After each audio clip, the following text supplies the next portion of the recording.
Jésus allait avec ses disciples en un lieu appelé Gethsémani et dit aux disciples, « Asseyez-vous ici pendant que je m'éloignerai pour prier. » Il prit avec lui Pierre et les deux fils de Zébédée et il commença à éprouver de la tristesse et des angoisses. Il leur dit alors, « Mon âme est triste à en mourir. Restez ici et veillez avec moi. » Puis, ayant fait quelques pas en avant, il se jeta sur face. Il pria ainsi, « Mon Père, s'il est possible que s'éloigne de moi ce calice, toutefois, non pas selon ce que je veux, mais selon ce que tu veux. » Et il vint vers les disciples qu'il trouva endormis, et il dit à Pierre, « Vous n'avez donc pas pu veiller 1 heure avec moi? Veuillez et priez afin que vous ne tombiez pas dans la tentation. L'esprit est bien disposé, mais la chair est faible. » Il s'éloigna 1 seconde fois et pria ainsi, « Père, s'il est possible que cette coupe s'éloigne de moi sans que je la boive, mais que ta volonté soit faite. » Acclamons la parole de Dieu. Aujourd'hui, nous célébrons la fête de Jésus, prêtre suprême et éternel. C'est un jour de catéchèse sur le sacerdoce, mais c'est avant tout un jour pour remercier le Seigneur d'avoir été le prêtre, celui qui offre le sacrifice, la victime, l'agneau innocent qui enlève le péché du monde, et l'autel parce que c'est en lui que le sacrifice a eu lieu. Le Christ est notre grand prêtre et prêtre éternel. Les autres participent. Ceux d'entre nous qui ont été ordonnés prêtres, nous participons à son sacerdoce. Mais le Christ est le seul, le grand prêtre et prêtre éternel. Le Christ est notre Rédempteur. Il est notre Sauveur. Ce Christ, deuxième personne de la Sainte Trinité, fait homme dans le sein de la Sainte Vierge Marie. Ce Christ a souffert pour nous, il a versé son sang pour nous, il est le Dieu de miséricorde qui ne pense qu'à nous aimer et à nous sauver. Il est le bon pasteur qui vient chercher la brebis perdue, il est l'agneau innocent qui enlève le péché du monde. Et cela se renouvelle chaque jour qu'une sainte messe est célébrée. Quand j'étudiais, je suis le fils d'une formation partiellement incomplète. Quand j'étudiais, on insistait beaucoup sur l'aspect communautaire de la messe, qui a effectivement une valeur qui existe. Et on insistait sur moi.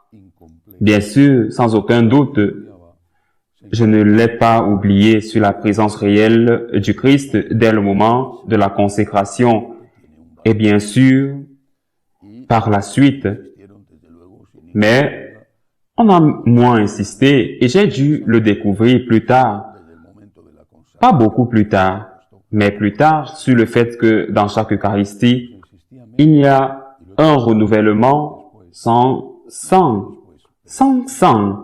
mais il y a un renouvellement du sacrifice du Christ sur la croix. Ce n'est pas une simple commémoration, un souvenir, comme si nous célébrions une fête en hommage à quelqu'un qui est né ce jour-là, qui est mort ce jour-là, ou qui a fait tel acte important ce jour-là. C'est à nouveau le sacrifice de la croix. C'est à nouveau l'offrande du Christ pour nous, les hommes, dans chaque Eucharistie. Le prêtre qui célèbre ne s'offre pas en sacrifice parce que c'est le Christ, à travers ce prêtre, qui peut être un pauvre homme, et je le suis d'ailleurs. C'est le Christ qui s'offre à nous, à nouveau, de façon non sanglante, qui se sacrifie pour nous. C'est pourquoi chaque messe a une valeur éternelle. Au-delà, bien sûr, au-delà presque rien à voir avec les mérites du prêtre à qui l'on demande seulement d'être validement ordonné et de consacrer ce que l'Église consacre, c'est-à-dire que l'Église dit être consacrée, et de prononcer les phrases que le Christ a prononcées et qui sont contenues dans le canon. Prenez et mangez, ceci est mon corps. Prenez et buvez, ceci est mon sang. C'est le Christ notre prêtre, c'est le Christ notre rédempteur. Mais dans ce texte que je lis aujourd'hui, en plus de nous montrer la douleur de Jésus, par exemple, lorsqu'il est sur le point de mourir, où il dit « Mon âme est triste à en mourir », se termine par une phrase. Lorsqu'il voit ses apôtres dormir, il termine l'évangile d'aujourd'hui par cette phrase. Veillez et priez pour ne pas entrer en tentation. Veillez et priez pour ne pas entrer en tentation. Nous parlons beaucoup de ce qui se passe en Allemagne.